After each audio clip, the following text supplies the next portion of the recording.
जय श्री राम, हर हर महादेव। नमस्कार, आपका स्वागत है आपके अपने चैनल में।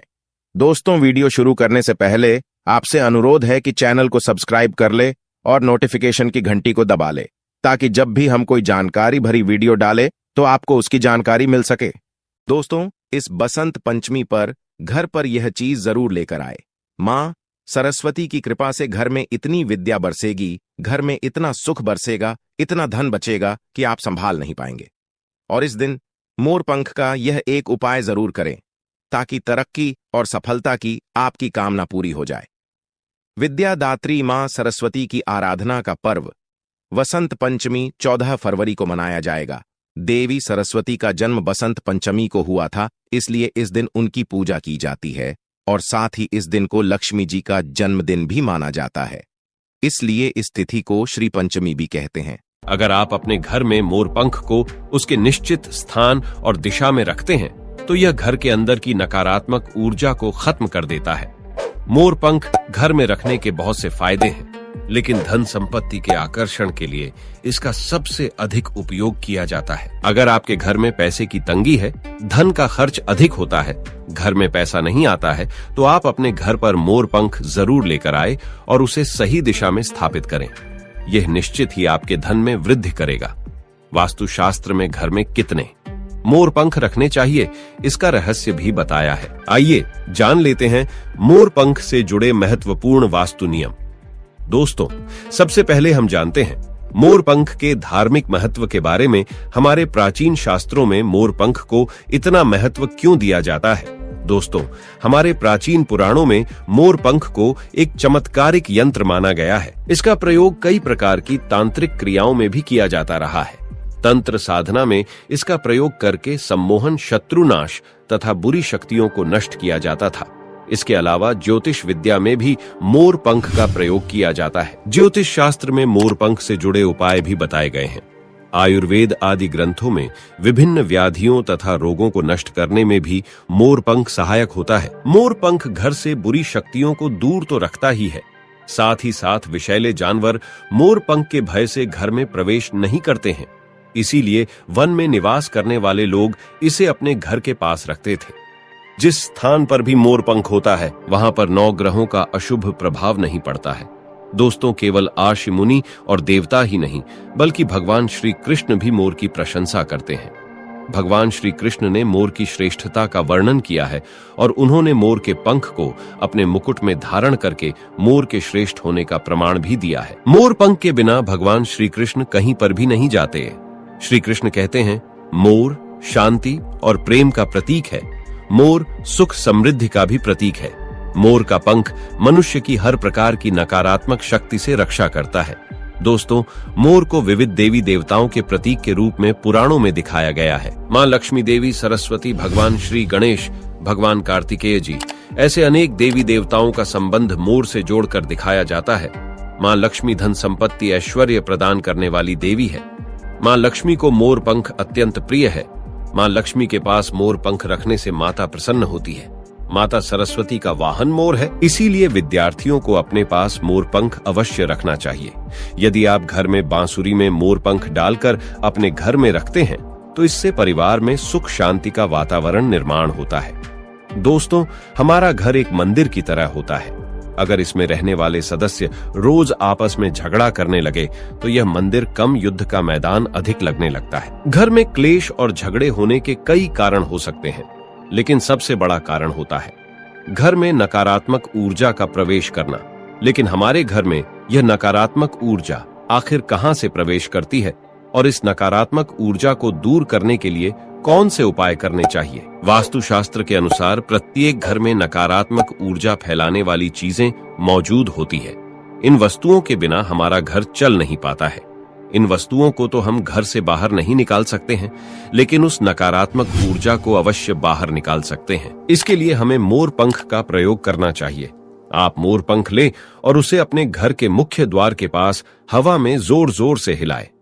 इससे आपके घर के अंदर की नकारात्मक ऊर्जा आपके घर से बाहर चली जाएगी। अगर आप रोज सुबह ऐसा करते हैं तो आपके घर के अंदर की संपूर्ण नकारात्मक ऊर्जा धीरे धीरे समाप्त हो जाएगी और आपके घर में सकारात्मक वातावरण का निर्माण होगा। इसी बात को ध्यान रखते हुए आज हम आपको बताएंगे कि घर में वह कौन सी 3 जगह है जहां पर आपको मोर पंख जरूर रखना चाहिए, और इन जगहों पर अगर आप मोर पंख रख देते हैं तो आपके घर में भी सबसे अधिक सकारात्मक ऊर्जा बनी रहेंगी। सबसे पहली बात, घर से नकारात्मक ऊर्जा को दूर करने के लिए। अगर घर में नकारात्मक ऊर्जा है और परिवार के सदस्यों की तरक्की में अड़चनें निर्माण हो रही है, तो आप अपने मुख्य द्वार के ऊपर गणेश जी की प्रतिमा रखें और प्रतिमा की दोनों ओर मोर पंख अवश्य रखें। इसे आपके घर में किसी भी प्रकार की नकारात्मक ऊर्जा प्रवेश नहीं कर पाएगी। यदि आपका मुख्य द्वार वास्तुशास्त्र के नियमों के विरुद्ध है तो आप मुख्य द्वार पर त्रिमोर पंख अवश्य रखें। इससे वास्तु दोष समाप्त हो जाएंगे। दूसरी बात, ग्रहों के दुष्प्रभाव से बचने के लिए अगर घर के सदस्यों पर ग्रहों का दुष्प्रभाव है अथवा ग्रहों की स्थिति खराब चल रही है तो मोर पंख पर गंगा जल अथवा शुद्ध जल का छिड़काव करें। फिर इसे ऐसे स्थान पर रख दें जहां पर यह किसी को दिखाई ना दे। इससे ग्रह शांत होने में मदद मिलती है। तीसरी बात, बुरी नजर से बचने के लिए अगर घर के किसी सदस्य अथवा बालक को बुरी नजर लगी है या उस पर किसी की बुरी नजर का प्रभाव पड़ा है तो सोते समय उस व्यक्ति के तकिए के नीचे मोर पंख रखें और दूसरे दिन किसी बहते जल में अथवा कुएं में डाल दें। इससे बुरी नजर उतर जाती है।